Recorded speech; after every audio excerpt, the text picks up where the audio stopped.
Everybody, welcome to another week of Best and Worst. This is the show where we like to take one of our favorite talents or topics and we talk about our best and worst that we've seen from that category. And I'm film critic Rachel Wagner, and Ryan is here.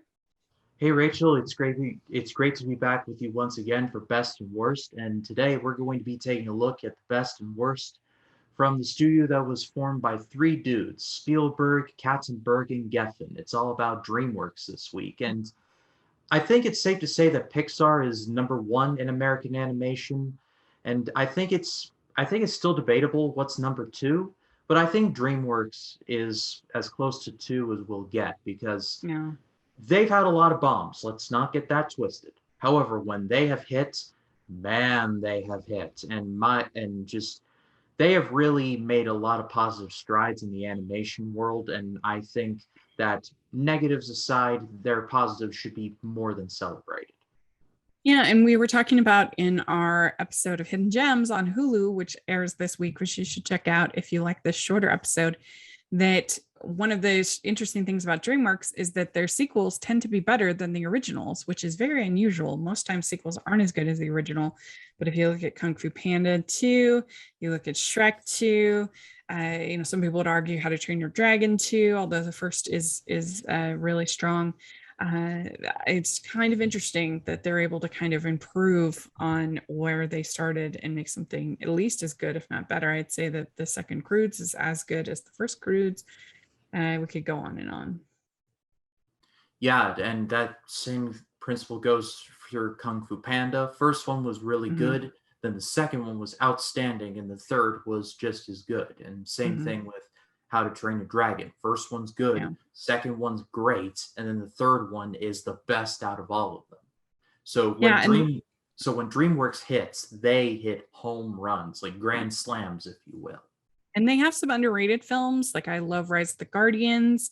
I love Mr. Peabody and Sherman. I think that's very underrated and hilarious. I love the script in that movie. So they have some good films that people don't really talk about. Of course, you have also the Aardman films that were made in that era that are really excellent. So there were a lot that we could have picked for best of DreamWorks. But what is your For pick? DreamWorks is The Prince of Egypt. Now, just a bit of cheap plug. On Easter Sunday, myself, Rachel, and Durbin over at the Durbania channel, we did a deep dive on Prince of Egypt, and it's still one of my favorite videos that I've done all year. And it was a movie that I had not seen in a good long time, and I was reminded why it was the very best that DreamWorks has ever done. And it doesn't really matter if you're not really a religious person. You should still see this anyway. The animation is stunning. Like, I've seen lesser cinematography in live action, let alone animation. The animators behind this deserved awards because they just knocked it out of the ballpark. But even then, you had an incredible story between Moses and Ramses. Again, you don't have to be religious in order to get that the story here is between brother versus brother, and the movie is good enough to where where that side of it is the focus. It's between Moses and Ramses, and this movie's got everything. It can be joyful, but it can also be very dark. It can be terrifying, but it can also be very celebratory. It hits the peaks and valleys just in the best way possible. I think DreamWorks peaked in like their first or second movie, which I guess is impressive. But anyway, Prince of Egypt, it's awesome to see it. Yeah, this would definitely have been my pick, but I decided to go with something different. But I love this movie. It was in my top 10 in my recent top 50 animated films of all time. So it's one of my favorites. I absolutely love the reverent tone that they managed to achieve in this film, particularly when he's talking to the burning bush. It is how I would imagine that would happen. It's how I picture God is being peaceful and calming. And I just love the way they portray that scene. I absolutely love the music. It's so beautiful to me.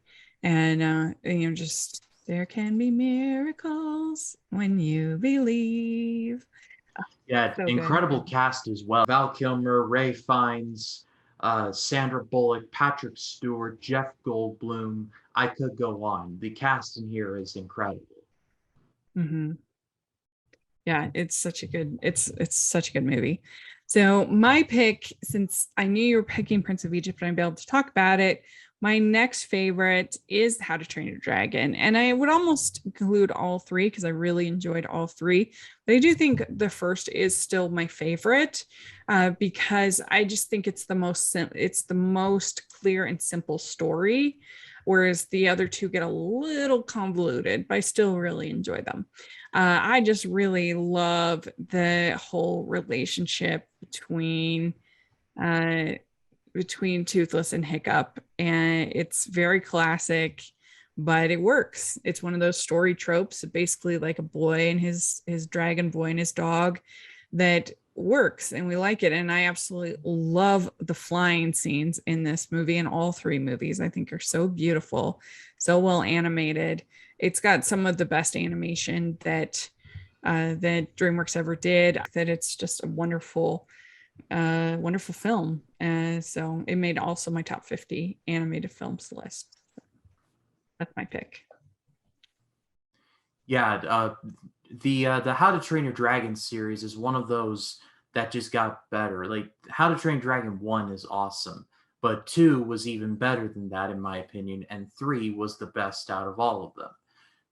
With when it comes to especially animated sequels, if there's a sequel, oh boy, it's usually the kiss of death. But they actually leveled up and got better as the story progressed. Yeah, I know a lot of people feel that way. I don't necessarily agree, but I like all three, so it's fine. But it's a strong series. There's no doubt about it. So yeah. Uh, all right. What is your worst of DreamWorks? So my worst, and I think there were quite a few choices here. They've had some bombs, like I've mentioned. However, Yeah. I'm going to go with the Boss Baby, and this may be a bit of an easy target, but it shouldn't have been such an easy target. What to say? Yeah. This was a movie that I thought was just okay when I saw it. I was like, all right, that was fine. But then the more I thought about it, just the worse it got in my head, and that it was just a one note joke of Alec Baldwin as a baby. Is like if I want to see him be a baby, I'll just watch him in real life. I don't need to see him as an animated baby in order to see that. And it's a Trump joke, and it's not even a Yeah. funny one at that. It's not even a funny one. It's just I have so many Yeah. questions when it comes to this, so many choices. And it's like it's just one big just why would you do that rolled up into a 90-minute package, and it got a sequel when there are other animated movies that didn't even get looked at for sequels. It's just why was that the one that got a sequel? Anyway, the movie's Yeah, terrible. they could have done Rise of the Guardians. That's just like screaming for a sequel. But yeah, I hate Boss Baby. I think it's absolutely terrible. I think it's like the last dying breath. Brain cell comes up with this idea, and I know it's a book, but ugh, I just hate it. Wasn't funny. It felt really long. Some of the animation is nice, but I really don't like sort of the bulbous heads and the design. I just really did not like it.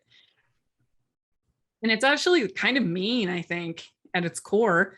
I mean, you have these babies that are never loved, that are sent away to work for the Bostopia or whatever it's called. They never get a mother. I don't know. I just hate it. It's terrible. But my worst is even meaner and just unpleasant. I really dislike it. It doesn't even have any good animation. It's a Shark Tale, and how the heck that it got nominated for Best Animated Feature will never understand. I just really dislike this movie. Most of the jokes aren't even for kids at all. Like there's like Godfather jokes and other things like that where you're like, kids don't know that, like and that would be fine if it was in an overall better movie. Like Zootopia has a Godfather joke, but like it's in an overall better movie, so I can deal with it. I don't know. I hate the animation. I hate the way that the fish are designed. So they're like standing upright kind of in the water. Like they look weird. Like that's not the way fish are. Fish are horizontal, they're not vertical. No, And don't think about it too much. You'll make science cry. and Will Smith fish is the worst. He's really mean, and I hate Angelina Jolie fish, and I mean, they're so mean to Renee Zellweger fish, and I don't know, it's just terrible. I hate it. You know, Martin Scorsese, when he made his comments about the MCU, they just held no weight to me, not because of any MCU feelings, but just because he found it in his heart to star in this movie. It's like, Marty, like what are you doing? Like, don't throw stones and all that. It's so bad. It's just bad on every level. I hate it. There you go. That is our best and worst of DreamWorks. And let us know your picks in the comment section or on Twitter. We'd love to hear. But Ryan, where can people find you? They can find me on Facebook, Twitter, Instagram, and Letterboxd to RyanCam20. Then there's, of course, my YouTube channel, which is just called Ryan Cam. I just I got a lot of content coming throughout the week. I'll be releasing Twilight Zone videos throughout the week. Just dropped my first reaction to the Studio Ghibli film Ponyo. That was a very weird movie, but also strangely wholesome all at once.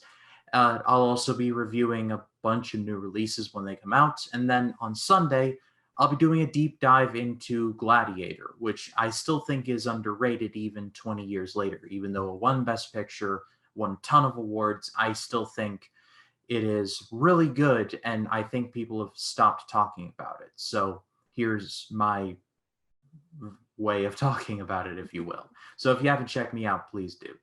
Yeah, check that out. All the information will be in the description.